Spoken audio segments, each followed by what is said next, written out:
ഹരേ കൃഷ്ണ. സർവം ശ്രീ രാധാകൃഷ്ണാർപ്പണമസ്തു. അധ്യായം 3 കർമ്മയോഗം. ശ്ലോകം 41. തസ്മാത്വമിന്ദ്രിയാണ്യാദൗ നിയമ്മയേ ഭരതർഷഭ പാപ്മാനം പ്രജഹീഹ്യേനം ജ്ഞാനവിജ്ഞാനനാശനം. വിവർത്തനം. അതുകൊണ്ട് ഭരതർഷഭ, ആദ്യമായി തന്നെ ഇന്ദ്രിയങ്ങളെ നിയന്ത്രിച്ച് ഈ പാപമുദ്രയായ കാമത്തെ മുരടിപ്പിക്കുക. ജ്ഞാനത്തെയും ആത്മസാക്ഷാത്കാരത്തെയും ഇല്ലാതാക്കുന്ന ഈ കാമത്തെ നശിപ്പിക്കുക.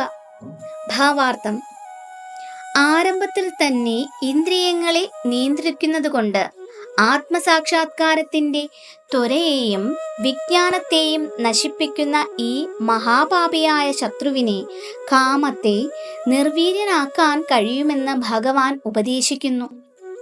ആത്മാവിനെയും ആത്മാവല്ലാത്തതിനെയും വേർതിരിച്ചറിയലാണ്, ആത്മാവ് ശരീരമല്ലെന്ന് ഗ്രഹിക്കലാണ് ജ്ഞാനം. വിജ്ഞാനമാകട്ടെ ആത്മാവിനെക്കുറിച്ചുള്ള സവിശേഷ ജ്ഞാനവും. ജീവന്റെ മൂലസ്വരൂപത്തെയും അതിന് പരമാത്മാവുമായുള്ള ബന്ധത്തെയും കുറിച്ചുള്ള അറിവാണത്.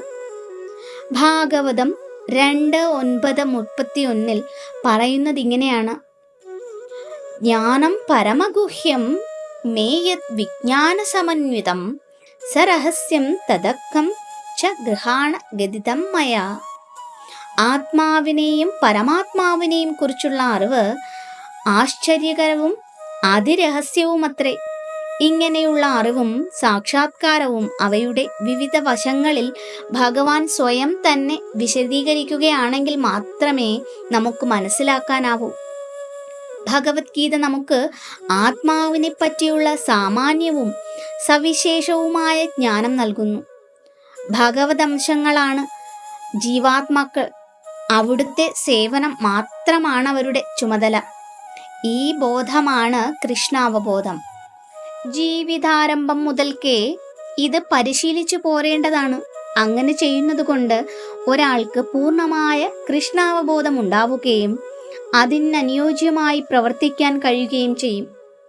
ഈശ്വരപ്രേമത്തിന്റെ വികല പ്രതിബിംബം മാത്രമാണ് കാമം. ജീവാത്മാവിന് സ്വാഭാവികമാണത്.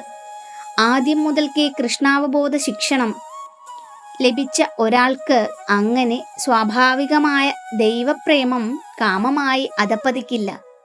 ഈശ്വരപ്രേമം കാമമായി മാറിയാൽ സ്വാഭാവിക നില കൈവരിക്കാൻ പ്രയാസമേറും. എന്നിരിക്കലും കൃഷ്ണാവബോധത്തിന്റെ ശക്തി അമേയമാകയാൽ വൈകി മാത്രം ആരംഭിക്കുന്നവനും ഭക്തി നിർഭരമായ സേവനത്തിന്റെ നിബന്ധനകൾക്ക് വഴിപ്പെടുന്നതുകൊണ്ട് ഈശ്വരപ്രേമിയാകാം. അതിന്റെ പ്രാധാന്യം ജീവിതത്തിന്റെ ഏതു ഘട്ടത്തിൽ ബോധ്യപ്പെടുന്നുവോ അന്നു മുതൽക്ക് കൃഷ്ണാവബോധത്തോടെ ഇന്ദ്രിയങ്ങളെ നിയന്ത്രിച്ച് കൃഷ്ണന്റെ സേവനത്തിൽ ഏർപ്പെടുകയും കാമത്തെ ദൈവപ്രേമമാക്കി മാറ്റുകയും ചെയ്യാം. അതാണ് മനുഷ്യനെത്താവുന്ന അത്യുത്കൃഷ്ട പദം. ഹരേ കൃഷ്ണ. സർവം ശ്രീ രാധാകൃഷ്ണാർപ്പണമസ്തു.